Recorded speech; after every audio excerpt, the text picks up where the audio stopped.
de Albert Camus. A Morte Feliz. Sinopse. A Morte Feliz, romance sobre a busca da felicidade paralelamente à aceitação e ao entendimento da morte, foi escrito entre 1936 e 1938. Camus preferiu não o publicar em vida, só vindo a público em 1971, 11 anos após sua morte. Obra essencial para se compreender a poética e o pensamento do autor, é uma espécie de preâmbulo de O Estrangeiro, 1942. Primeira parte. Morte Natural. Capítulo 1. Eram 10 horas da manhã, e Patrice Mersalt caminhava, com passos regulares, em direção à vila de Zagreus. Àquela hora, a governanta saíra para o mercado, e a vila estava deserta. Era abril, e fazia uma bela manhã de primavera, cintilante e fria, de um azul puro e gelado, com um grande sol resplandecente, mas sem calor. Perto da vila, por entre os pinheiros que guarneciam as alamedas, escorria uma luz pura ao longo dos troncos. A estrada estava deserta. Subia um pouco. Mersalt tinha na mão uma mala, e, na glória dessa manhã do mundo, avançava entre o ruído seco de seus passos na estrada fria e o render ritmado da alça da mala. Um pouco antes da vila, a estrada desembocava numa pracinha, guarnecida de bancos e jardins. Gerânios precoces e vermelhos entre os aloés cinzentos, o azul do céu e os muros caiados, tudo era tão fresco e infantil que Mersalt se deteve por um momento, antes de retomar o caminho que, da praça, descia em direção à vila de Zagreus. Diante do patamar, parou e calçou as luvas. Abriu a porta, que o inválido mantinha sempre encostada, e tornou a fechá-la com naturalidade. Avançou pelo corredor, e, chegando à terceira porta à esquerda, bateu e entrou. Efetivamente, Zagreus estava lá, numa poltrona, com uma manta sobre os cotos de suas pernas, junto à lareira, no lugar exato que Mersalt ocupará 2 dias antes. Estava lendo, e o livro repousava sobre as cobertas, enquanto ele, com os olhos onde não se lia nenhuma surpresa, fitava Mersalt, agora parado diante da porta fechada. As cortinas estavam puxadas, e, no chão, sobre os móveis e nos cantos dos objetos, havia réstias de sol. Por trás das vidraças, a manhã ria sobre a terra dourada e fria. Uma grande alegria gélida, gritos agudos de pássaros de voz insegura e um transbordar de luz impiedosa davam à manhã uma fisionomia de inocência e verdade. Mersalt detivera-se, tomado, na garganta e nas orelhas, pelo calor sufocante do recinto. Apesar da mudança de tempos, Zagreus acendera o fogo na lareira. E Mersalt sentia o sangue subir-lhe às têmporas e pulsar na ponta das orelhas. O outro, sempre silencioso, seguia-o com os olhos. Patrice caminhou até o baú, do outro lado da lareira, e, sem olhar para o inválido, depositou a mala sobre a mesa. Nesse momento, sentiu um tremor imperceptível nos tornozelos. Deteve-se, levando à boca um cigarro, que acendeu desajeitadamente, por causa das mãos enluvadas. Atrás dele, um pequeno ruído. Com o cigarro nos lábios, virou-se. Zagreus continuava olhando para ele, mas acabará de fechar o livro. Mersalt, enquanto sentia o fogo aquecer-lhe os joelhos até doerem, leu o título de cabeça para baixo. El Homme de Cor, de Balthazar Gracian. Inclinou-se, sem hesitar, em direção ao baú, abrindo o preto e branco. O revólver reluzia em todas as suas curvas, como um gato bem tratado, e continuava pousado sobre a carta de Zagreus. Mersalt pegou-a com a mão esquerda, e o revólver, com a direita. Depois de alguma hesitação, passou a arma para baixo do braço esquerdo e abriu a carta. Continha uma única folha de papel, coberta com apenas algumas linhas na escrita angulosa de Zagreus. Só estou suprimindo uma metade de homem. Não sejam severos comigo. Encontra-se no meu pequeno baú muito mais do que é preciso para libertar os que me serviram até agora. Quanto ao resto, é meu desejo que seja consagrado à melhoria do regime dos condenados à morte. Mas tenho consciência de que é pedir demais. Mersalt, com o rosto fechado, tornou a dobrar a carta, e, nesse momento, a fumaça do cigarro veio arder-lhe nos olhos, enquanto um pouco de cinza caía sobre o envelope. Sacudiu o papel, colocou-o bem à vista na mesa e virou-se para Zagreus. Este olhava agora para o envelope, e suas mãos, curtas e musculosas, permaneciam em volta do livro. Mersalt inclinou-se, girou a chave no cofre e pegou os maços de que se viam apenas os contornos através de seu envelope de papel pardo. Com a arma sob o braço, Encheu compassadamente a mala com uma só mão. Havia menos de 20 pacotes de 100, e Mersault compreendeu que trouxera uma mala grande demais. Deixou no cofre um maço de 100 notas. Fechando a mala, atirou no fogo o cigarro consumido pela metade, e, tomando o revólver na mão direita, aproximou-se do inválido. Agreus agora olhava pela janela. Ouviu-se um automóvel passar lentamente diante da porta, com um ruído leve de mastigação. Agreus, sem se mexer, parecia contemplar toda a beleza desumana da manhã de abril. Quando sentiu o cano do revólver na têmpora direita, não desviou os olhos. Mas Patrice, que o fitava, viu seu olhar encher-se de lágrimas. Foi ele que fechou os olhos. Deu um passo atrás e atirou. Por um momento, apoiado na parede, com os olhos sempre fechados, sentiu o sangue latejar novamente nas orelhas. Abriu os olhos. A cabeça fora lançada sobre o ombro esquerdo, o corpo um pouco desviado. Se bem que não se visse mais Agreus, e sim uma enorme ferida no seu relevo de massa encefálica, de osso e de sangue. Mersault começou a tremer. Passou para o outro lado da poltrona, tomou-lhe a mão direita, fê-lo pegar o revólver, ergueu até a altura da têmpora e deixou cair novamente. O revólver caiu no braço da poltrona e, daí, foi parar nos joelhos de Agreus. Nesse movimento, Mersault distinguiu a boca e o queixo do inválido. Tinha a mesma expressão séria e triste de quando olhava pela janela. Naquele momento, uma buzina soou diante da porta. O chamado irreal fez-se ouvir uma segunda vez. Mersault, sempre curvado sobre a poltrona, não se mexeu. O deslizar de um veículo em movimento anunciou a partida do açougueiro. Mersault pegou a mala, abriu a porta, cuja maçaneta reluzia sob um raio de sol, e saiu, com a cabeça latejando e a língua seca. Atravessou a porta de entrada e saiu com largas passadas. Não havia ninguém, a não ser um grupo de crianças, numa ponta da pracinha. Afastou-se. Ao chegar à praça, subitamente tomou consciência do frio e sentiu um arrepio sob o paletó leve. Espirrou 2 vezes, e o vale encheu-se com os ecos claros e zombeteiros, que o cristal do céu elevava cada vez mais alto. Um pouco vacilante, deteve-se, contudo, e respirou com força. Do céu azul, desciam milhões de pequenos sorrisos brancos. Brincavam nas folhas ainda cheias de chuva, nos tufos úmidos das alamedas, voavam em direção às casas de telhas cor de sangue fresco e tomavam a subir voando, em direção aos lagos de ar e de sol de onde logo transbordavam. Um suave ronronar descia de um minúsculo avião, que navegava lá no alto. Nessa expansão do ar e nessa fertilidade do céu, parecia que a única tarefa dos homens era viver e ser feliz. Mas tudo se calava em Mersault. Um terceiro espirro sacudiu, e ele sentiu uma espécie de calafrio de febre. Então, fugiu, sem olhar à sua volta, ao render da mala e ao som de seus passos. Chegando à sua casa, colocou a mala num canto, deitou-se e dormiu até o meio da tarde. Capítulo 2. O verão enchia o porto de clamores e de sol. Eram 11h30. O dia abria-se ao meio para esmagar os cais com todo o peso de seu calor. Diante dos armazéns da Câmara de Comércio de Argeu, os ciafiafino de casco negro e chaminé vermelha embarcavam sacas de trigo. O cheiro de poeira fina misturava-se aos pesados odores de alcatrão que o sol quente fazia eclodir. Diante de uma pequena barraca com cheiro de verniz e de anisete, alguns homens bebiam, e acrobatas árabes, de malha vermelha, giravam e tomavam a girar o corpo sobre as pedras ardentes, diante do mar, onde a luz se refletia. Sem olhar para eles, os estivadores, com as sacas, ocupavam-se sobre as 2 pranchas que subiam do cais para o convés dos cargueiros. Ao chegarem no topo, subitamente recortados no céu e sobre a baía, entre os guindastes e mastros, detinham-se, por um segundo, deslumbrados diante do céu, com os olhos brilhantes no rosto coberto por uma massa esbranquiçada de suor e poeira, antes de mergulhar às cegas no porão, que cheirava a sangue quente. No ar escaldante, uma sirene tocava sem cessar. De repente, na passarela, os homens pararam desordenadamente. Um deles havia caído entre as tábuas, próximas o suficiente para retê-lo. Mas, com o braço preso às suas costas, esmagado sob o enorme peso da saca, gritava de dor. Nesse momento, Patrice Mersault saiu de seu escritório.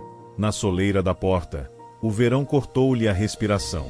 Aspirou com a boca toda aberta o vapor de alcatrão que lhe arranhava a garganta e deteve-se diante dos estivadores. Haviam libertado o ferido, que, com os lábios esbranquiçados pelo sofrimento, tinha pendente o braço quebrado acima do cotovelo. Uma lasca de osso atravessara a carne, numa ferida horrenda, da qual escorria o sangue. Deslizando ao longo do braço, as gotas de sangue caíam, uma por uma, sobre as pedras ardentes, com um pequeno chiado, do qual subia um vapor. Imóvel, Mersault olhava o sangue, quando o agarraram pelo braço. Era Emanuel, o rapaz das entregas. Mostrará-lhe um caminhão que vinha na sua direção, com um clamor de correntes e explosões. Vamos! Patrice correu. O caminhão ultrapassou-os. Em seguida, lançaram-se atrás do veículo, mergulhados no barulho e na poeira, ofegantes e cegos, lúcidos apenas o suficiente para se sentirem elevados pelo impulso desenfreado da corrida, num ritmo desvairado de guindastes e de máquinas, acompanhados pela dança dos mastros no horizonte e o balanço dos cascos podres. Mersault foi o primeiro a apoiar-se, seguro de seu vigor e de sua leveza, e saltou. Ajudou Emanuel a sentar-se, com as pernas penduradas, e, em meio à poeira branca de giz, ao vapor luminoso que descia do céu, ao sol, ao imenso e fantástico cenário do porto inchado de mastros e guindastes negros, o caminhão afastou-se a toda velocidade, fazendo saltar, sobre os paralelepípedos desnivelados do cais, Emanuel e Mersault, que riam até perder o fôlego, numa vertigem de sangue. Ao chegarem a Belcourt, Mersault desceu com Emanuel, que cantava alto e desafinado. Sabe, dizia Mersault, é uma coisa que vem do peito, quando fico contente, ou quando tomo banho de mar. Era a verdade. Emanuel cantava ao nadar, e sua voz, que a opressão, imperceptível sob o mar, tornava rouca, ritmava os gestos de seus braços curtos e musculosos. Subiram a rua de Lyon. Mersault caminhava com largas passadas, muito alto, balançando os ombros largos e musculosos. Pela maneira como colocava o pé na calçada em que ia subir, pela forma de evitar, com um golpe esquivo dos quadris, a multidão que, em determinados momentos, o cercava, sentia-se um corpo estranhamente jovem e vigoroso, capaz de levar seus donos aos extremos da alegria física em repouso. Descansava o corpo sobre um quadril só, com uma ligeira demonstração de leveza, como um homem que aprenderá no esporte o estilo do corpo. Seus olhos brilhavam sob as sobrancelhas um pouco espessas, e enquanto falava com Emanuel, com um gesto automático, com um movimento crispado dos lábios curvados e ágeis, puxava o colarinho para liberar o pescoço. Entraram no seu restaurante. Instalaram-se e comeram em silêncio. Estava fresco na sombra. Havia moscas, tilintar de pratos e conversas. O proprietário, Celeste, dirigiu-se a eles. Grande e bigodudo, coçava a barriga por cima do avental, que, em seguida, deixava cair novamente. Tudo bem, falou Emanuel. Como os velhos. Celeste e Emanuel trocavam saudações, o colega, e tapas no ombro. Sabe, os velhos, dizia Celeste, são um pouco idiotas. Dizem que um verdadeiro homem é o homem de 50 anos. Mas isso é porque tem 50 anos. Eu tinha um colega que só se sentia bem com o filho. Saíam juntos. Farriavam. Iam ao cassino, e meu colega dizia, por que querem que eu saia com todos esses velhos? Todos os dias, me dizem que tomaram um purgante, que estão com dor no fígado. E melhor eu sair com meu filho. Quando ele arranja uma menina, eu finjo que não vejo nada, pego um bonde. Até logo e obrigado. Fico muito contente. Emanuel ria.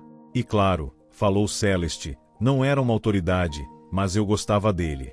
E dirigia-se a Mersault. E, depois, gosto mais disso que de um amigo que tive. Quando ficou importante, falava comigo levantando a cabeça e com pequenos sinais. Agora, está menos prosa, perdeu tudo. Bem feito, disse Mersault. Ah, a gente não precisa ser sujo na vida. Ele aproveitou e teve razão. Tinha 900.000 francos. Ah, se fosse eu. Você faria o quê? Perguntou Emanuel. Compraria um barraco, poria um pouco de cola no umbigo e uma bandeira. Assim, eu esperaria para ver de que lado sopra o vento. Mersault comia com tranquilidade. Até que Emanuel começou a contar ao proprietário a sua famosa batalha no Mame. Nós, os zuavos, fizeram-nos ficar de atirador. Você está enchendo, disse Mersalt, calmo. O comandante disse, atirar. E depois a gente descia, era uma espécie de barranco com árvores. Ele nos disse para atacar, mas não havia ninguém diante de nós. Então, marchávamos, sempre em frente, assim. E depois, de repente, as metralhadoras começam a despejar tiros em cima de nós. Caímos todos, uns sobre os outros. Havia tantos feridos e mortos que, no fundo do barranco, o sangue poderia ser atravessado de canoa. Havia uns que gritavam mamãe. Era terrível. Mersalt levantou-se e deu um nó no guardanapo. O proprietário foi marcar com giz o almoço, atrás da porta da cozinha. Esse era o seu livro de contas. Quando havia contestação, ele tirava a porta das dobradiças e carregava as contas nas costas. Num canto, René, o filho do dono, comia um ovo quente. Coitado, disse Emanuel, vai morrer do peito. Era a verdade. René geralmente era silencioso e sério. Não era magro demais, mas o olhar era brilhante. Naquele momento, um consumidor lhe explicava que a tuberculose, com tempo e com cuidado, se cura. Ele concordava e respondia gravemente, entre duas garfadas. Mersalt aproximou-se dele no balcão para tomar um café. O outro continuava. Conheceu o Jean Pérez, aquele da companhia de gás. Morreu. Só tinha um pulmão doente. Mas quis sair do hospital e voltar para casa. Lá, ele tinha a mulher. Ela é um verdadeiro touro. E ele, a doença o deixou assim. Sabe, estava sempre em cima dela. E ela não queria. Mas ele era terrível, e isso, 2, 3 vezes por dia, isso acaba matando um homem doente. René, com um pedaço de pão entre os dentes, tinha parado de comer e olhava fixo para o homem. Sim, disse, afinal, a doença vem depressa, mas demora muito para ir embora. Mersalt escreveu o nome com o dedo numa cafeteira coberta de vapor. Pescou os olhos. Do tuberculoso calmo a Emanunu cheio de canções, sua vida oscilava todos os dias nos odores de café e alcatrão, isolada dele próprio e de seu interesse, estranha a seu coração e a sua verdade. As mesmas coisas que, em outras circunstâncias, o teriam apaixonado, faziam-no calar sobre elas, já que as vivia, até o momento em que se via novamente no quarto e empenhava-se com toda a força e precaução para apagar a chama de vida que lhe ardia no peito. Mersalt, você que tem instrução, o que acha? Perguntava o dono. Sim, tudo bem, falou Patrice, você vai sobreviver. Ah, você acordou com o pé esquerdo, hoje. Mersalt sorriu e, deixando o restaurante, atravessou a rua e subiu até o quarto. Ficava em cima de um açougue de carne de cavalo. Debruçando-se na varanda, chegava até ele o cheiro de sangue e conseguia ler o cartaz, a mais nobre conquista do homem. Estendeu-se na cama, fumou um cigarro e pegou no sono. Instalara-se no quarto de sua mãe. Durante muito tempo, viveram no pequeno apartamento de 3 peças. Sozinho, Mersalt alugara 2 cômodos a um amigo tanoeiro, que vivia com a irmã, e conservara o quarto melhor. A mãe havia morrido aos 56 anos. Bonita, achará que podia ser coquete, viver bem e brilhar. Por volta dos 40, um terrível mal apossara-se dela. Fora despojada de vestidos e de pintura, reduzidas camisolas dos doentes, o rosto deformado por terríveis inchações, quase imobilizada por causa das pernas inchadas e sem vigor, meio cega, enfim, tateando perdidamente num apartamento sem cores, que deixava ao abandono. O golpe foi súbito e rápido. Era portadora de diabetes, que não tratara e até favorecera pela sua vida despreocupada. Ele fora obrigado a deixar os estudos para trabalhar. Até a morte da mãe, continuará a ler e a refletir. E, durante 10 anos, a doente suportara essa vida. O martírio havia durado tanto, que os que a cercavam acostumaram-se à doença e esqueceram que, gravemente doente, ela podia sucumbir. Um dia, morreu. No bairro, todos ficaram com pena de Mersalt. As expectativas eram grandes em torno do enterro. Todos lembravam o sentimento do filho pela mãe. Os parentes afastados foram obrigados a jurar que não chorariam, para que Patrice não sentisse sua dor aumentar. Suplicaram-lhes que o protegessem e a ele se dedicassem. Patrice, no entanto, vestiu-se da melhor forma que pôde, e, de chapéu na mão, contemplou os preparativos. Acompanhou o cortejo, assistiu ao ofício religioso, jogou seu punhado de terra e apertou a mão de todos. Apenas uma vez espantou-se e manifestou seu descontentamento com o fato de haver tão poucos carros para os convidados. Foi só. No dia seguinte, viu-se numa das janelas do apartamento cartaz: alugaze. Agora, ele morava no quarto da mãe. Antes, a pobreza junto da mãe tinha uma certa ternura. Quando se reencontravam ao anoitecer e comiam em silêncio à volta do lampião a querosene, havia uma felicidade secreta naquela simplicidade e naquele recolhimento. O bairro à volta deles era silencioso. Mersalto olhava a boca cansada da mãe e sorria. Ela também sorria. Ele tornava a comer. O lampião soltava um pouco de fumaça. A mãe o regulava com o mesmo gesto gasto, apenas com o braço direito estendido e o corpo caído para trás. Você não está com fome, dizia, pouco depois. Não. Ele fumava ou lia. No primeiro caso, a mãe dizia, outra vez. E no segundo, chegue mais perto do lampião, vai cansar os olhos. Agora, ao contrário, a pobreza na solidão era uma terrível miséria. E quando Mersalto pensava com tristeza na falecida, era para si próprio, na verdade, que sua piedade se voltava. Ele teria podido morar com mais conforto, mas gostava deste apartamento e de seu cheiro de pobreza. Ali, pelo menos, reencontrava tudo que fora, e, numa vida em que procurava voluntariamente apagar-se, esse confronto sórdido e paciente permitia-lhe, ainda, apelar para si mesmo nas horas de tristeza e de arrependimento. Deixará na porta um pedaço de papelão cinzento, roído nos bordos, em que sua mãe escrevera o nome com um lápis azul. Conservara a velha cama de cobre, forrada de cetim de algodão, o retrato do avô com sua barbicha e os olhos claros imóveis. Sobre a lareira, pastores e pastoras rodeavam um antigo relógio de pêndulo, parado, e um lampião a querosene que ele quase nunca acendia. O cenário duvidoso das cadeiras de palha um pouco afundadas, do armário com o espelho amarelado e da penteadeira a qual faltava um canto, não existia para ele, porque o hábito retocava tudo. Passeava na sombra de um apartamento que não lhe exigia nenhum esforço. Em um outro quarto, seria preciso habituar-se ao novo, e, mesmo assim, lutar. Queria diminuir a superfície que oferecia ao mundo e dormir até que tudo se consumasse. Para estes fins, o quarto servia. Lima parte dava para a rua, e outra, para um pátio sempre coberto de roupa, e, além do pátio, para pequenos jardins de laranjeiras comprimidas entre muros altos. Às vezes, nas noites de verão, ele deixava o quarto escuro e abria a janela para o pátio e os jardins escuros. Da noite para a noite, o cheiro de laranja chegava forte e o envolvia com seus mantos leves. Todas as noites de verão, ele e o quarto ficavam imersos naquele perfume, ao mesmo tempo sutil e denso, e era como se, morto durante longos dias, abrisse pela primeira vez a janela para a vida. Despertou com a boca cheia de sono e coberto de suor. Era muito tarde. Penteou-se, desceu correndo e pegou um bonde. Às 14h05 estava no escritório. Trabalhava numa peça grande, cujas 4 paredes eram cobertas por 414 nichos onde se amontoavam as pastas de papéis. A peça não era suja, nem sórdida, mas lembrava, a qualquer hora do dia, um pombal onde as horas mortas teriam apodrecido.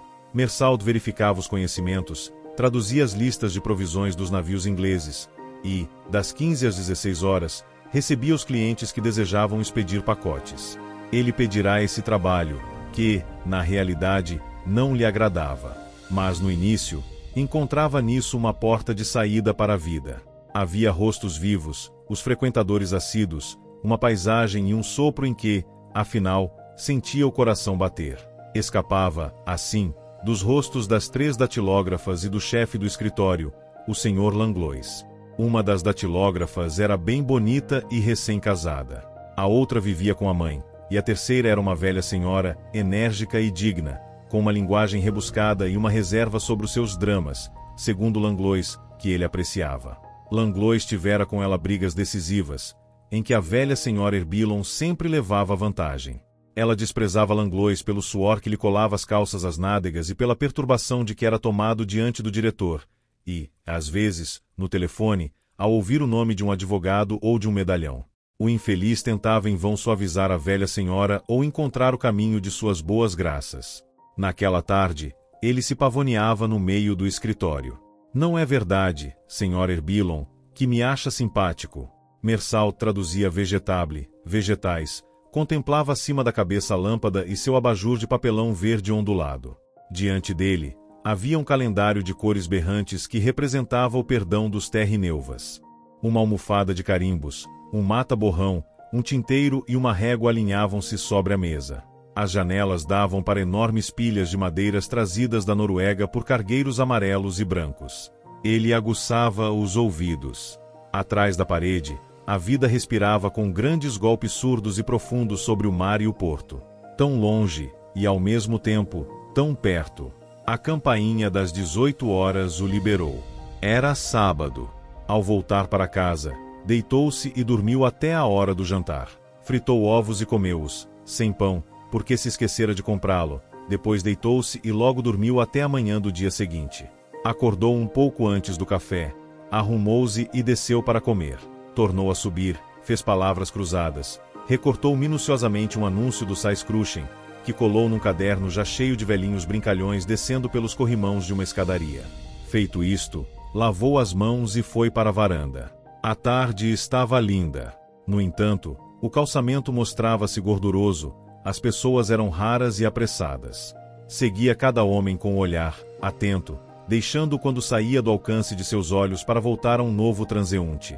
No início, eram famílias que passeavam, 2 meninos com roupa de marinheiro, a calça abaixo dos joelhos, desajeitados em suas roupas engomadas, e uma menina, com um laçarote rosa, de sapatos pretos de verniz.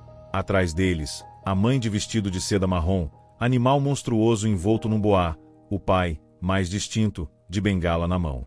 Pouco depois, passaram os rapazes do bairro, de cabelos gomalinados e gravata vermelha, paletó muito cintado, lenço bordado e sapatos de bico quadrado.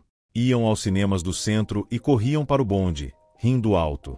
Depois deles, a rua, pouco a pouco, ficou deserta. Em todos os lugares, os espetáculos tinham começado. Agora, o bairro estava entregue aos comerciantes e aos gatos. O céu, embora puro, não tinha brilho acima dos ficus que margeavam a rua. Diante de Mersalt, o dono da tabacaria tirou uma cadeira e, diante da loja, sentou-se ao contrário, apoiando os 2 braços sobre o encosto. Os bondes, cheios há pouco, estavam quase vazios. No pequeno café Shakespeare, o garçom varria a serragem na sala deserta. Mersalt virou a cadeira, colocou-a na mesma posição que a do dono da tabacaria e fumou 2 cigarros, um após o outro. Voltou para o quarto, partiu um pedaço de chocolate e veio comê-lo à janela. Pouco depois, o céu ficou nublado e, de repente, descobriu-se. Mas a passagem das nuvens deixará sobre a rua como que uma promessa de chuva, que a tornava mais escura. Às 17 horas, os bondes chegavam, barulhentos, trazendo de volta dos estádios de subúrbio pencas de espectadores, empoleirados nos degraus e estribos. Os próximos bondes traziam os jogadores, que eram reconhecidos pelas maletas. Berravam e cantavam a plenos pulmões que seu clube não sucumbiria. Vários deles fizeram sinais para Mersalt. Um deles gritou: "Demos uma surra neles." Sim, disse apenas Mersalt, sacudindo a cabeça. Os carros se tornaram, então, mais numerosos. Alguns tinham carregados de flores os para-choques. Depois, o dia avançou um pouco mais. Acima dos telhados, o céu tornava-se avermelhado. Com a noite que nascia, as ruas animaram-se novamente. Os passeios recomeçavam. Cansadas, as crianças choravam ou deixavam-se arrastar. Naquele momento, os cinemas do bairro despejavam na rua uma onda de espectadores. Mersalt reencontrava, nos gestos decididos e ostentatórios dos jovens que dele saíam, o comentário inconsciente do filme de aventuras que tinham visto. Os que voltavam dos cinemas da cidade chegaram um pouco mais tarde. Estavam mais sérios.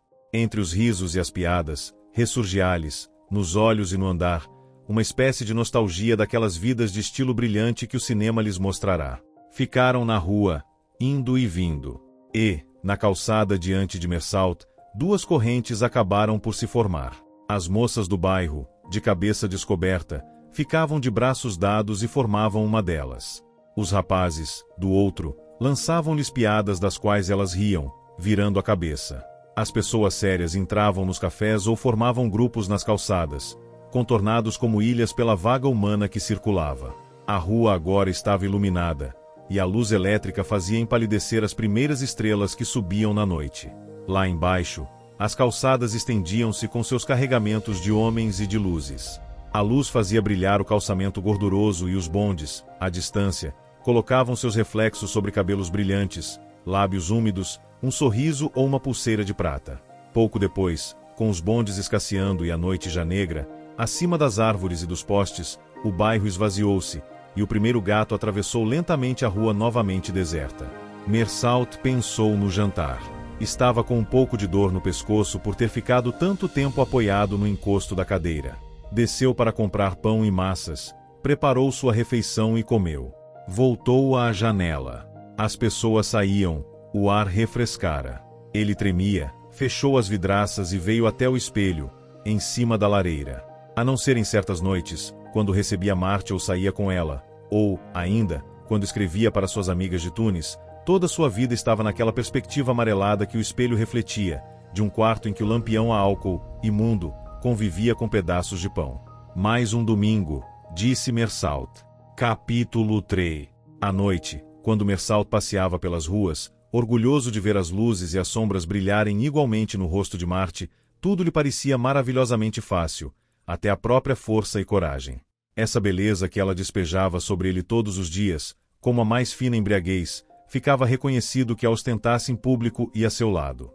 Se Marte fosse insignificante, isso teria feito sofrer tanto quanto vê-la feliz e desejada pelos homens. Ficava contente ao entrar no cinema com ela nessa noite, um pouco antes de o filme começar, com a sala quase cheia.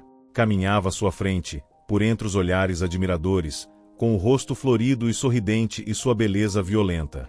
Ele, de chapéu na mão, sentia uma desenvoltura sobrenatural, como uma consciência interior de sua própria elegância. Assumiu um ar longínquo e sério. Exagerou a cortesia, afastou-se para deixar passar o lanterninha, abaixando o assento de Marte antes que se sentasse. E era menos por desejo de aparecer do que devido a esse reconhecimento que lhe inflava o coração e o enchia de amor por todos os seres. Se deu uma gorjeta exagerada ao lanterninha, foi também porque não sabia como parar sua alegria e porque, através desse gesto de todos os dias, adorava uma divindade cujo sorriso resplandecente brilhava como um óleo em seu olhar. No intervalo, passeando pelo vestíbulo forrado de espelhos, era a fisionomia de sua felicidade que lhe refletiam as paredes, povoando a sala de imagens elegantes e vibrantes, com a sua grande silhueta escura e o sorriso de Marte vestida de cores claras. E claro, ele gostava da imagem que via assim, a boca trêmula em torno do cigarro e a febre sensível de seus olhos um pouco afundados. Mas qual, a beleza de um homem representa verdades interiores e práticas. No seu rosto, lê-se o que pode fazer. E que representa isso diante da magnífica inutilidade de um rosto de mulher? Mersalt, cuja vaidade se regozijava e sorria a seus demônios secretos, sabia muito bem. Ao voltar à sala, pensou que, sozinho, nunca saía no intervalo, preferindo fumar e escutar os discos de música ligeira que tocavam naqueles momentos. Mas nessa noite, o jogo continuava. Todas as oportunidades de estendê-lo e renová-lo eram válidas. No momento de sentar-se, no entanto, Marte retribuiu a saudação de um homem sentado algumas fileiras atrás deles.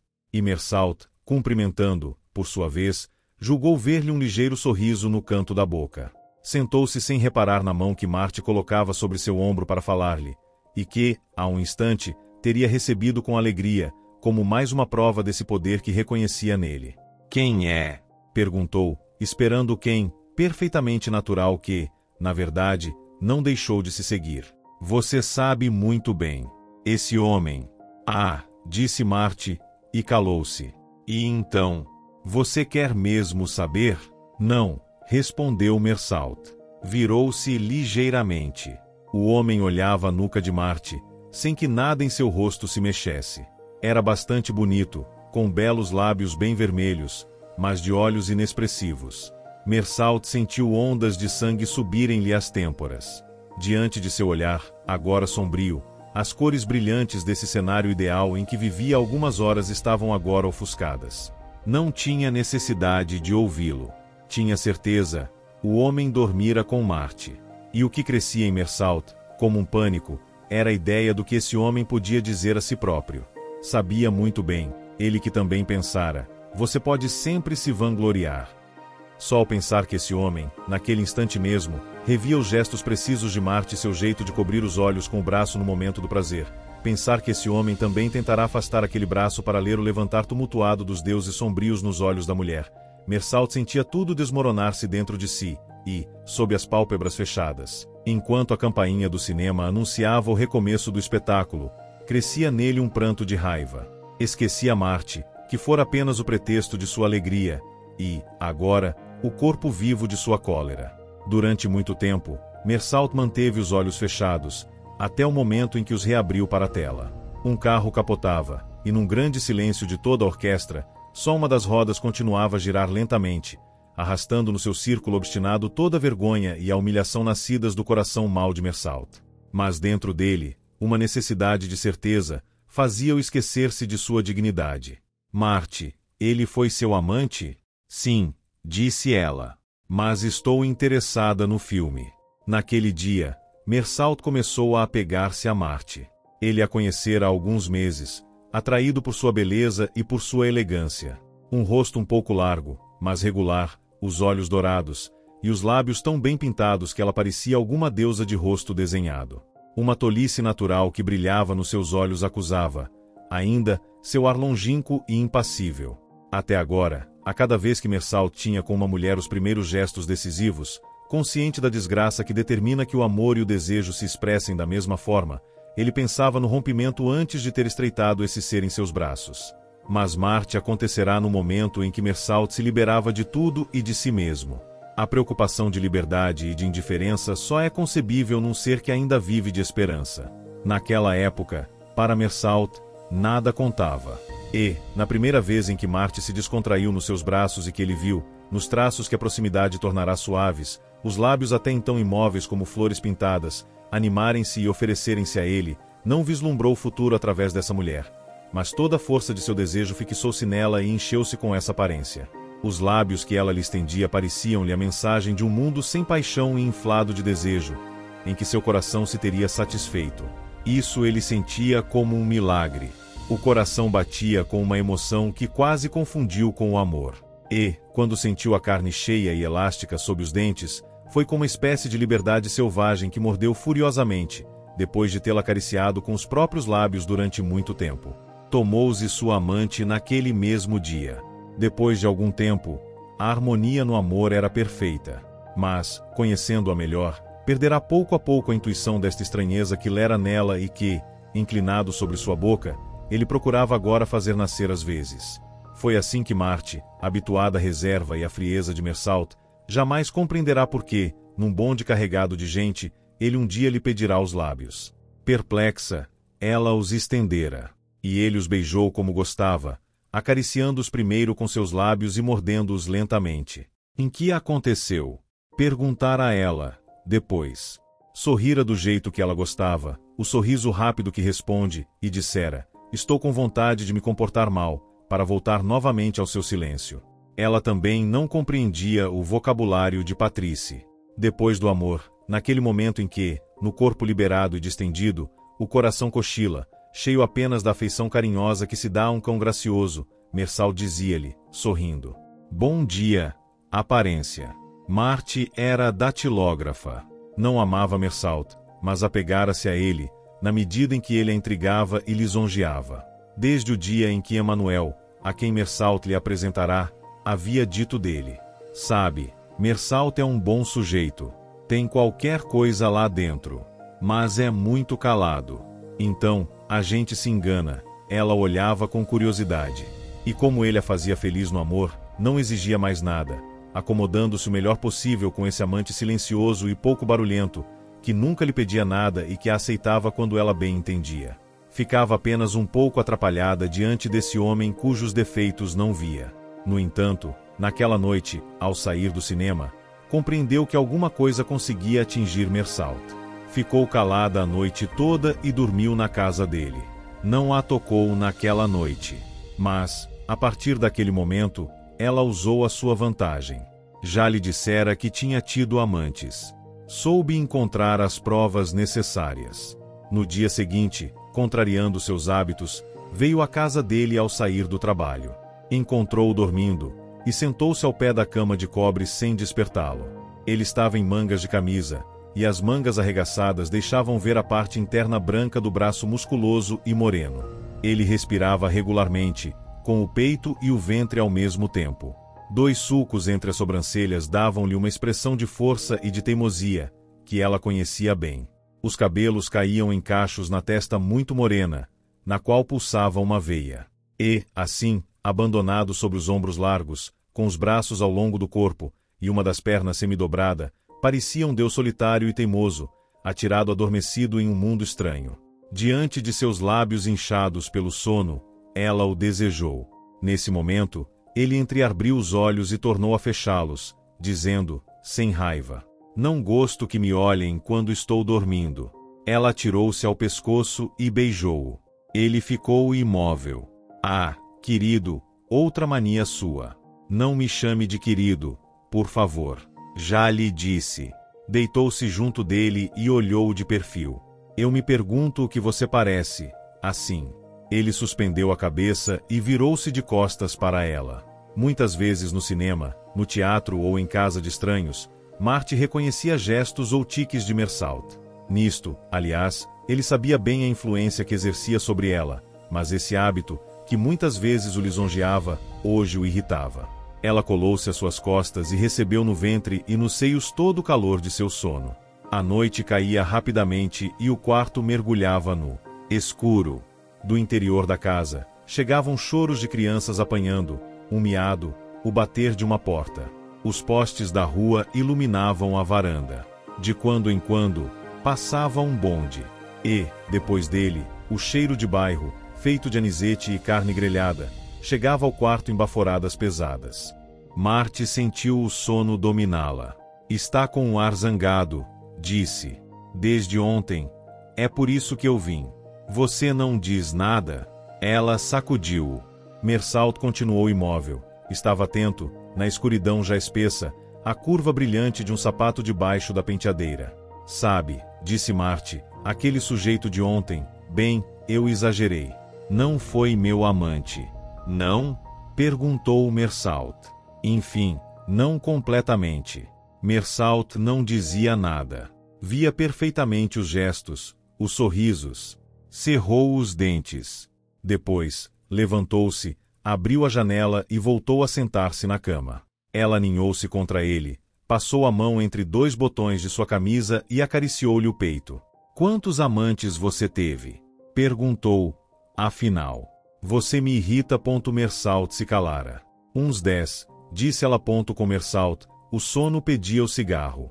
"Eu os conheço?" perguntou ele, tirando o maço. Via apenas uma mancha branca no lugar do rosto de Marty. Como no amor, pensava ele. "Alguns, sim. Do bairro." Esfregava a testa contra o ombro dele e falava com a voz de menininha que sempre enternecia Meursault. "Escute, pequena", disse. Acendeu o cigarro. "Compreenda. Vai me prometer que me dirá os nomes. E, os outros, os que não conheço, me promete também, se os encontrarmos, que vai mostrá-los." Marty atirou-se para trás. "Ah, não." Um carro buzinou brutalmente sob a janela do quarto, uma vez, 2 vezes mais, longamente. A campainha do bonde tilintou no fundo da noite. Sobre o mármore da penteadeira, era frio o tic-tac do despertador. Meursault disse, com algum esforço: "Peço-lhe isto porque me conheço. Se não souber, cada sujeito que eu encontrar, vai ser a mesma coisa. Vou me perguntar, imaginar. E isso, vou imaginar demais. Não sei se você compreende." Ela compreendia muito bem. Disse os nomes. Meursault só desconhecia um. O último era um rapaz que ele conhecia. Era nele que pensava, pois sabia o bonito e cortejado pelas mulheres. O que o chocava no amor, pela primeira vez ao menos, era a terrível intimidade que a mulher aceitava e o fato de receber no seu ventre o ventre de um desconhecido. Nessa espécie de descontração, de abandono e de vertigem, ele reconhecia o poder exaltante e sórdido do amor. E era essa intimidade que, a princípio, imaginava entre Marte e seu amante. Nesse momento, chegou até a beira da cama, e, colocando o pé esquerdo sobre a coxa direita, tirou um sapato, depois o outro, e deixou-os cair, um de lado, outro de pé sobre o salto alto. Mersalt sentiu um nó na garganta. Alguma coisa no estômago o corroía. E assim que fazia com René? Perguntou, sorrindo. Marte ergueu os olhos. Agora, vai ficar com isso na cabeça, disse ela. Só foi meu amante uma vez. Ah, disse Mersalt. E, aliás, nem tirei os sapatos. Mersalt levantou-se. Via-a deitada, vestida, numa cama parecida com esta, entregando-se inteira, sem reservas. Gritou, cale a boca, e caminhou até a janela. Oh, querido, disse Marte, sentada na cama, de meias no chão. Mersalt acalmava-se, olhando o jogo das luzes nos trilhos. Nunca se sentirá tão próximo de Marte. E, ao compreender que, ao mesmo tempo, abriase um pouco mais a ela, o orgulho queimava-lhe os olhos. Voltou para ela, e, entre o indicador dobrado e o polegar, pegou a sua orelha, a pele morna do pescoço. Sorriu. E esses agreus, quem é? E o único que não conheço. Esse, disse Marte, rindo, eu vejo ainda. Mersalt apertou os dedos sobre a pele. Foi o meu primeiro, compreenda. Eu era muito jovem. Era um pouco mais velho. Agora, ele tem as 2 pernas cortadas. Vive sozinho. Então, às vezes eu vou vê-lo. E um sujeito fino e instruído. Lê o tempo todo. Naquela época, ele era estudante. E muito alegre. Um tipo, sabe? Aliás, ele fala como você. Ele me diz, venha cá, aparência. Mersalt refletia. Soltou Marte, que se deitou na cama, fechando os olhos. Momentos depois, sentou-se a seu lado e, inclinando-se sobre os lábios entreabertos, procurou os sinais de sua divindade de animal e o esquecimento de uma dor que ele achava indigna. Mas abandonou a boca, sem ir adiante. Ao acompanhar Marte de volta, ela lhe falou desagreus. Falei sobre você com ele, disse. Contei-lhe que meu querido era muito bonito e muito forte. Então, ele me disse que gostaria de conhecê-lo. Porque, como ele disse, ver um belo corpo me ajuda a respirar-o. Esse aí é mais um complicado, disse Mersalt. Marte queria agradecer-lhe e achou que chegará o momento de fazer a pequena cena de ciúmes em que pensara e que achava-lhe ser devida, de algum modo. Oh, menos que as suas amigas. Que amigas? Perguntou Mersalt, sinceramente espantado. As burrinhas, sabe? As burrinhas eram Rose e Claire, estudantes de Tunis, que Mersalt conhecera e com as quais mantinha a única correspondência de sua vida. Sorriu e pegou Marte pela nuca. Caminharam durante muito tempo. A rua era longa e brilhava em todas as janelas na parte superior, enquanto que a parte baixa, com todas as lojas fechadas, estava escura e sinistra. Diga, querido, você não gosta das burrinhas, hein? Ah, não, respondeu Mersalt. Caminharam, a mão de Mersalt na nuca de Marte, coberta pelo calor dos cabelos. Você me ama? Perguntou Marte, sem zero transição. De repente, Mersalt animou-se e riu muito alto. Eis uma pergunta muito séria. Responda. Mas na nossa idade não se ama. Um agrada ao outro, só isso. E só mais tarde, quando se fica velho e impotente, que se consegue amar. Na nossa idade, a gente pensa que ama. E só isso, nada mais. Ela pareceu triste, mas ele a beijou. Até logo, querido, disse. Mersalt voltou pelas ruas escuras. Caminhava rápido e sensível ao jogo dos músculos da coxa ao longo do tecido macio da calça. Pensou em Zagreus e em suas pernas cortadas. Sentiu vontade de conhecê-lo e decidiu pedir a Marte que o apresentasse. Na primeira vez em que Mersalt viu Zagreus, ficou irritado. No entanto, Agreus tentará atenuar o que há de inconveniente para a imaginação no encontro de 2 amantes de uma mesma mulher, na presença desta. Na verdade, ele tentará fazer de Mersalt um cúmplice, ao tratar Marte de boa menina e rindo muito alto. Mersalt ficou ensimesmado, e o disse brutalmente a Marte, quando ficaram sozinhos. Não gosto de meias porções. Isso me perturba. Impede-me de pensar. E sobretudo meias porções inteligentes. Ah, você, respondeu Marte, que não compreenderá, se alguém ouvisse. Mas, depois, o riso jovem que, no encontro com Zagreus o irritara, a princípio, reteve sua atenção e seu interesse. Da mesma forma, o ciúme mal disfarçado que guiava Mersalta em seu julgamento desaparecera ao ver Zagreus. A Marte, que relembrava, inocentemente, o tempo em que conhecera Zagreus, aconselhou: não perca seu tempo. Não consigo ter ciúmes de um sujeito que não tem mais pernas. Por menos que pense nos dois, eu o vejo como um grande verme em cima de você. Então, sabe, isto me entedia. Não se canse, meu anjo. E, em seguida, voltou sozinho à casa de Zagreus. Esse último falava depressa e muito, ria, depois calava-se.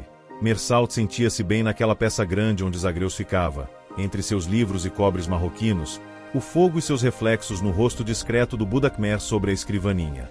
Escutava Zagreus. O que lhe chamara a atenção no inválido é que refletia antes de falar. Quanto ao resto, a paixão contida, a vida ardente que animava aquele tronco ridículo bastavam para reter Mersalt e fazer nascer nele alguma coisa que, com um pouco mais de azero abandono, teria podido considerar amizade. Capítulo 4.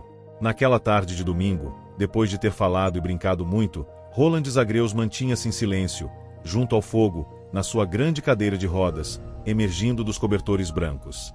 Mersalt, encostado na estante, olhava o céu e o campo, através das cortinas de seda branca das janelas. Tinha vindo sob uma chuva fina, e, temendo chegar cedo demais, ficará vagando durante 1 hora no campo. O tempo estava escuro e, sem ouvir o vento, Mersalt via, no entanto, as árvores e as folhagens retorcerem-se em silêncio no pequeno vale. Do lado da rua, passou uma carroça de leiteiro, com um grande barulho de ferro e madeira. Logo depois, a chuva começou a cair com violência, inundando as janelas. Com toda essa água como um óleo espesso sobre as vidraças, o ruído oco e longínquo das ferraduras do cavalo, mais perceptível agora que o barulho da carroça, a tempestade surda e persistente, esse homem-pote junto à lareira e o silêncio da peça, tudo assumia uma fisionomia de passado, cuja melancolia surda penetrava o coração de Mersalt, como, há pouco, a água entrará em seus sapatos úmidos, e o frio nos joelhos mal protegidos por um tecido fino. Há poucos instantes, a água vaporizada que descia, nem bruma, nem chuvas, lavara-lhe o rosto, como uma mão leve, destacando-lhe os olhos fortemente contornados. Agora, olhava o céu, no fundo do qual, sem cessar, surgiam nuvens negras, logo apagadas e logo substituídas. O vinco de sua calça desaparecera, e, com ele, o calor e a confiança que um homem normal leva consigo num mundo talhado para ele. Foi por isso que se aproximou do fogo e de Zagreus, sentando-se diante dele, um pouco à sombra da lareira alta, e sempre virado para o céu. Zagreus olhou para ele, desviou os olhos e atirou no fogo uma bola de papel que segurava na mão esquerda. Desse movimento, como sempre ridículo, Mersalt recebeu o malestar que lhe dava a visão desse corpo vivo apenas pela metade. Zagreus sorriu, mas nada falou. E, de repente, inclinou o rosto na sua direção. As chamas reluziam unicamente sobre a face esquerda, mas algo na sua voz e no seu olhar carregavam-se de calor. Está com um ar cansado, disse ponto por pudor. Mersalt responde apenas: sim, estou entediado. E depois de algum tempo, reergueu-se, caminhou até a janela e acrescentou, olhando para fora: tenho vontade de me casar, de me suicidar, ou de fazer uma assinatura de L. Lustration. Um gesto desesperado, sei lá. O outro sorriu. Você é pobre, Mersalt. Isso explica a metade de seu desgosto. E a outra metade, você a deve à absurda aceitação com relação à pobreza. Mersalt continuava de costas para ele, olhando as árvores sob o vento. Zagreus alisou com a mão a manta que lhe cobria as pernas. Sabe, um homem se julga sempre pelo equilíbrio que obtém entre as necessidades de seu corpo e as exigências de seu espírito. Você está se julgando, e de uma maneira suja, Mersalt. Vive mal, como o bárbaro. Virou a cabeça na direção de Patrícia. Você gosta de dirigir, não é? Sim. Gosta de mulheres, quando são bonitas. E o que estou querendo dizer? Zagreus voltou-se na direção do fogo. Logo depois, recomeçou. Tudo isso. Mersault virou-se e, apoiado nas vidraças, que cediam um pouco às suas costas, esperou pelo fim da frase. Zagreus continuou mudo. Uma mosca precoce vibrou contra a vidraça. Mersault voltou-se, prendeu-a na mão e depois libertou-a. Zagreus olhava para ele e disse com hesitação: "Não gosto de falar a sério. Porque, nesse caso, só há uma coisa da qual se pode falar: a justificativa que se dá à própria vida. Não vejo como eu poderia justificar a mim mesmo as minhas pernas mutiladas." "Nem eu", disse Mersault, sem se virar. O riso claro de Zagreus explodiu de repente. "Obrigado. Não me deixará nenhuma ilusão." Mudou de tom, mas tem razão em ser duro. "No entanto, há uma coisa que gostaria de lhe dizer." "Sério." Ele calou-se. Mersault veio sentar-se à sua frente. "Escute", refletiu Zagreus, "e olhe-me. Ajudam-me a fazer minhas necessidades. Depois, lavam-me e me enxugam. O pior é que pago alguém para fazer isso. Pois bem, eu não faria nunca um gesto para abreviar uma vida na qual creio tanto. Aceitaria pior ainda, cego, mudo, tudo o que quiser, desde que apenas eu sinta no meu ventre esta chama escura e ardente que sou eu, e eu vivo. Não pensarei a não ser em agradecer a vida por ter permitido que eu sobrevivesse." Zagreus reclinou-se, um pouco ofegante. Não conseguia vê-lo tão bem agora, apenas um reflexo lívido que os cobertores deixavam sobre o queixo. Disse, então: "E você, Mersault, com esse seu corpo, o seu único dever é viver e ser feliz." "Não me faça rir", respondeu Mersault. "Com 8 horas de escritório. Ah, se eu fosse livre." Animara-se ao falar, como acontecia às vezes. A esperança o retomava, mais forte hoje por se sentir ajudado. O fato de poder, afinal, confiar, trazia-lhe confiança. Acalmou-se um pouco. Começou a apagar um cigarro, e prosseguiu, mais seguro. "Há alguns anos, tinha tudo diante de mim. Falavam-me da minha vida, do futuro. Eu dizia que sim. Fazia até mesmo tudo o que era preciso para isso. Mas, então, tudo isso já me parecia alheio. Dedicar-me à impessoalidade, eis o que me ocupava. Não ser feliz, contra. Eu me explico mal, mas você compreendes, Zagreus?" "Sim", disse o outro. "Até mesmo agora, se tivesse tempo, só teria que me entregar.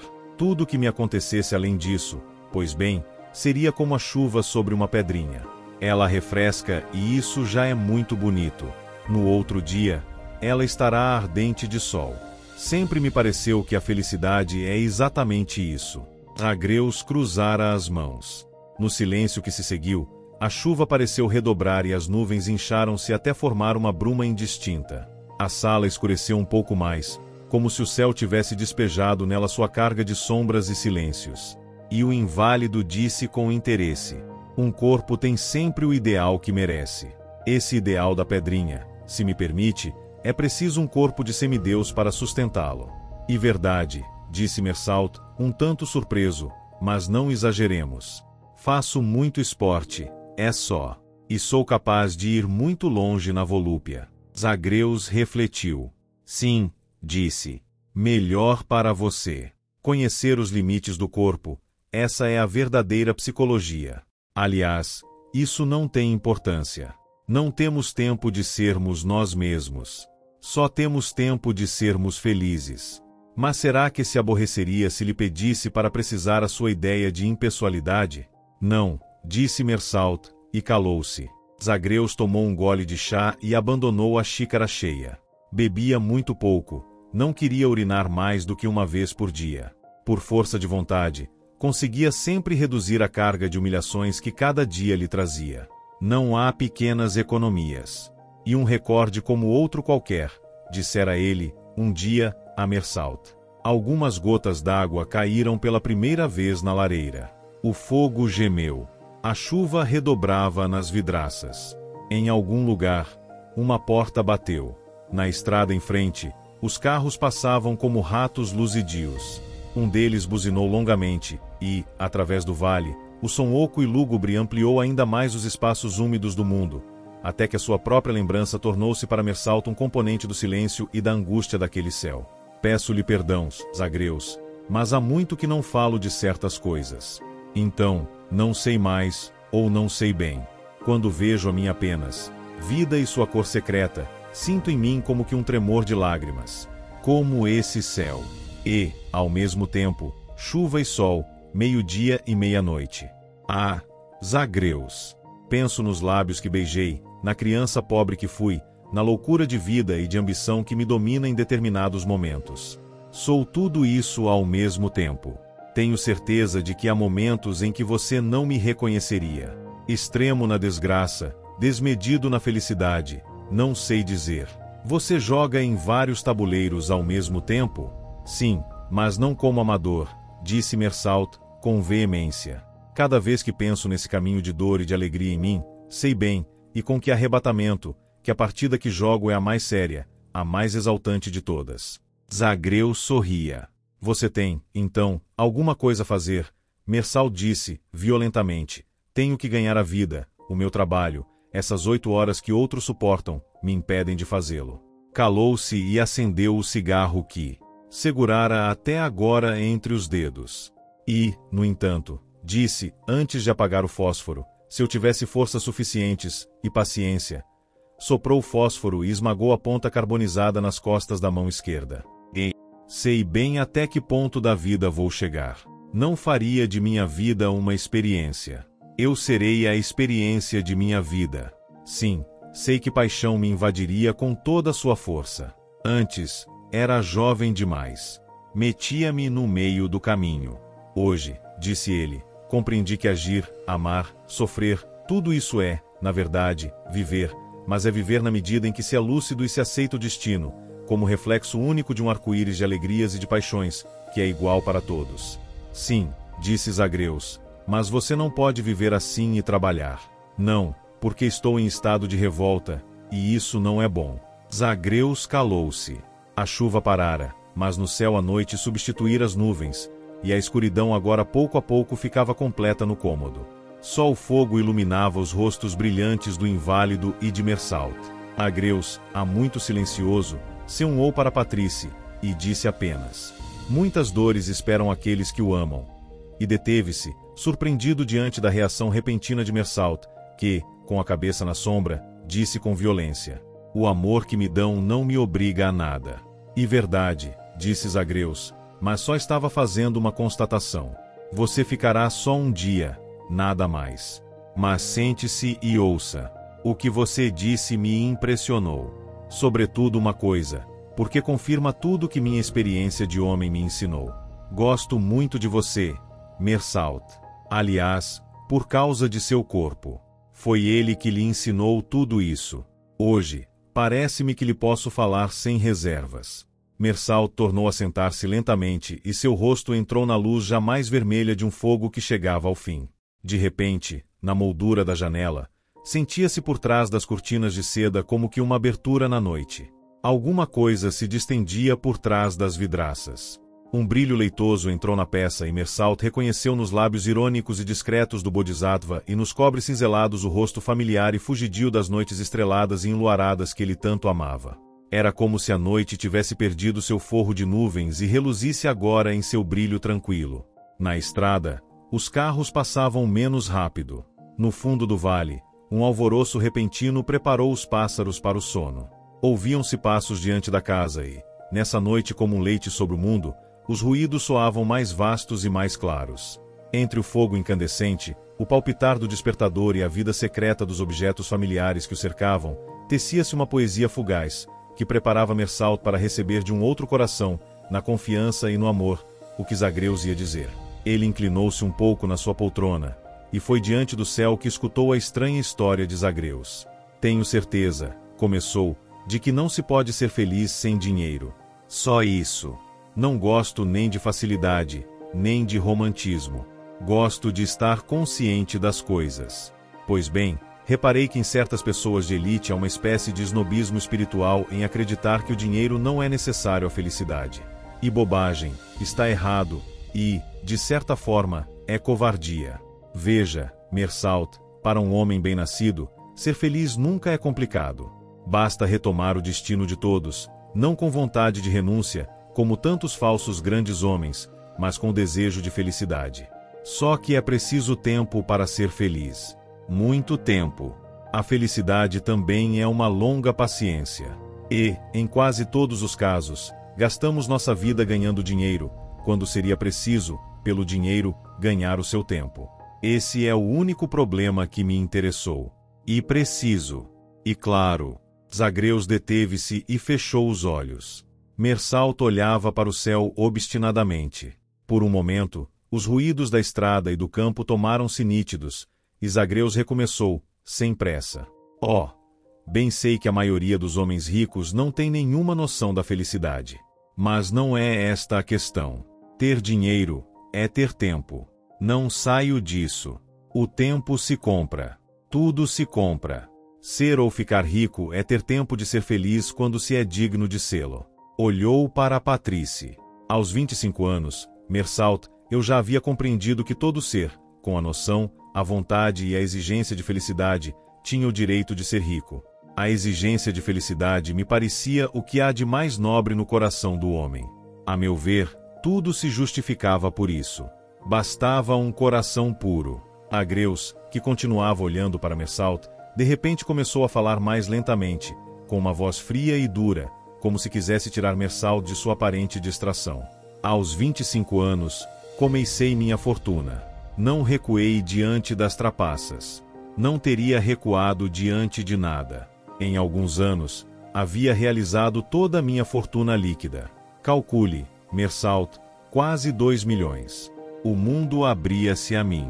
E, como mundo, a vida que eu sonhava, na solidão e no ardor. Depois de algum tempo, Zagreus continuou, num tom mais abafado. A vida que eu teria tido, Mersalt, se não fosse o acidente que, logo depois, levou minhas pernas. Não soube como terminar.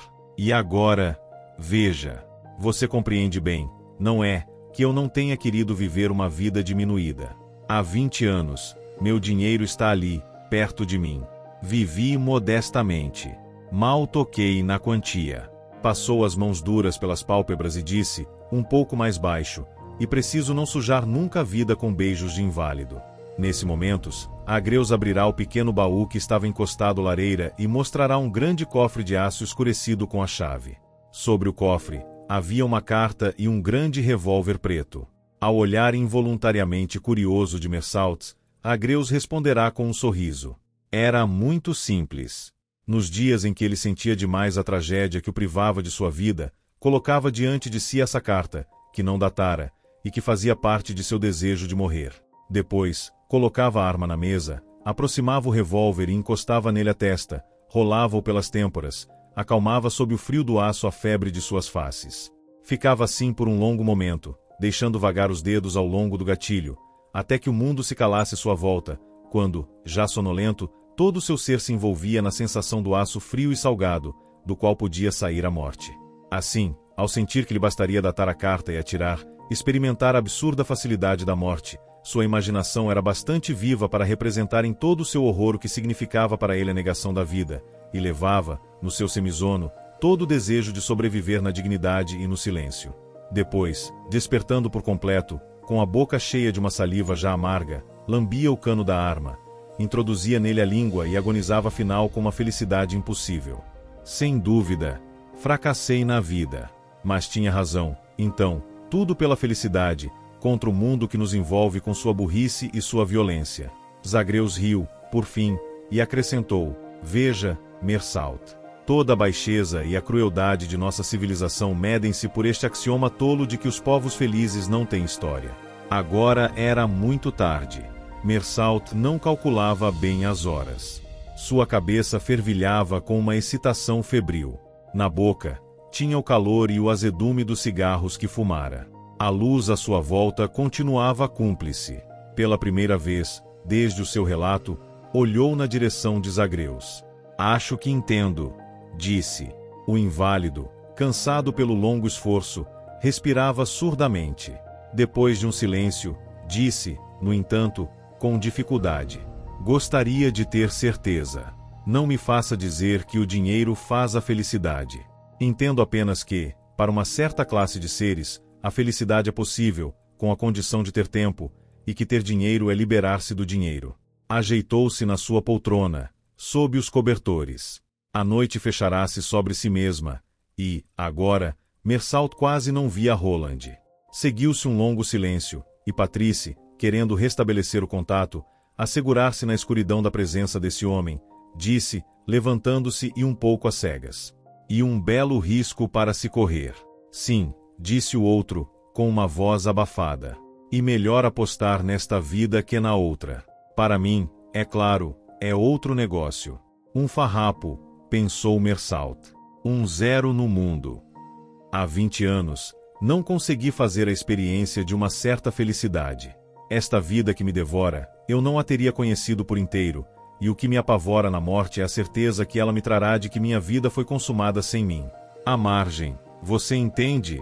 Sem transição, um riso muito jovem saiu da escuridão.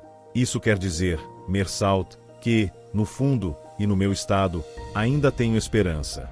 Mersalt deu alguns passos em direção à mesa. Pense em tudo isso, disse Zagreus, pense em tudo isso. Posso acender a luz para você? O outro respondeu apenas. Por favor.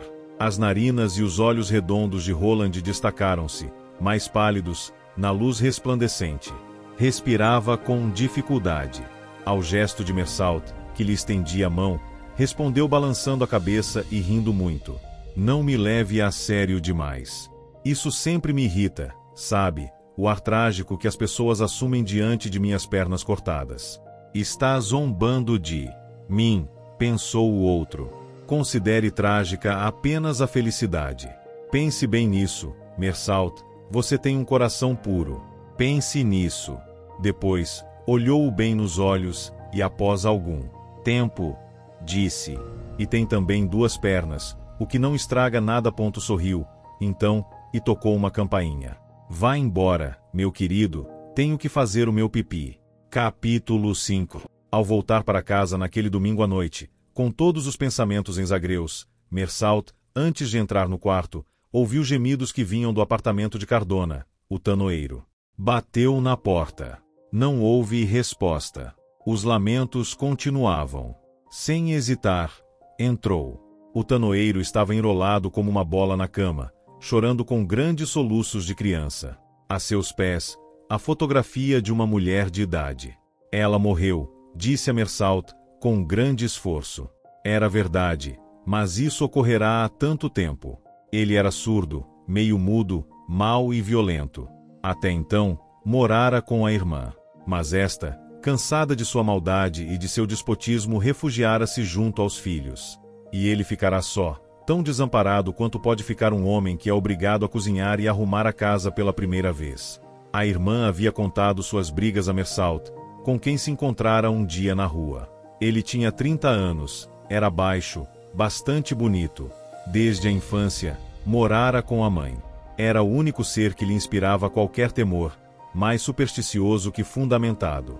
Amara-a com sua alma grosseira, isto é, com rudeza e arrebatamento ao mesmo tempo, e a maior prova de seu afeto era sua maneira de implicar com a velha senhora, expressando alto e bom som as piores grosserias sobre os padres e a igreja.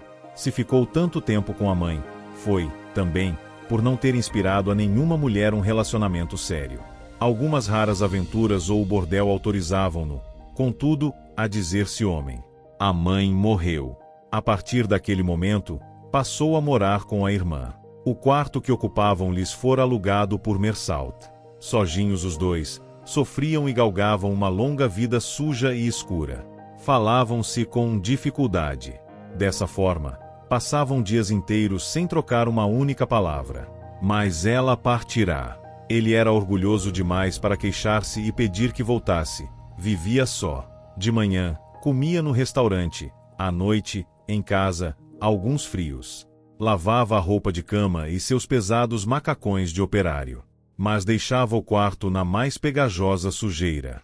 Às vezes, contudo, no início aos domingos, pegava um pano e tentava colocar um pouco de ordem na casa. Mas a inexperiência de homem, por exemplo, uma panela sobre a lareira outrora florida e ornamentada, revelava um abandono no qual tudo era mantido. O que chamava de arrumação consistia em esconder a desordem, em esconder coisas por trás das almofadas e a enfileirar sobre a comoda os objetos mais estranhos. Por fim, acabará por se cansar e nem mesmo fazia mais a cama, deitando-se com o cão sobre os lençóis sujos e mal cheirosos. A irmã havia dito a Mersalt: ele banca o esperto nos bares. Mas a proprietária me disse que o viu chorar quando lavava a roupa. E era verdade que, por mais endurecido que fosse, um temor se apossava desse homem em determinados momentos, fazendo-o avaliar a extensão de seu abandono. Certamente, era por piedade que ela morava com ele, dizia Mersalt. Mas ele a impedia de encontrar-se com o homem que amava. Na sua idade, porém, isto não tinha mais grande importância. O homem era casado. Trazia para a amiga flores que colhera nas cercas vivas dos subúrbios, laranjas e licores que ganhava nos parques de diversões. Evidentemente, não era bonito, mas beleza não põe mesa, e ele era tão bom. Ela gostava dele e ele dela. E que é o amor se não isso? Lavava a roupa dele e esforçava-se para mantê-lo limpo. Ele tinha o costume de usar lenços dobrados em triângulo, amarrados à volta do pescoço. Ela fazia lenços muito brancos para ele, e essa era uma de suas alegrias. Mas o outro, o irmão, não queria que ela recebesse o amigo. Era obrigada a encontrar-se com ele em segredo. Receberá-o em casa uma vez. Surpreendido, fora uma briga terrível.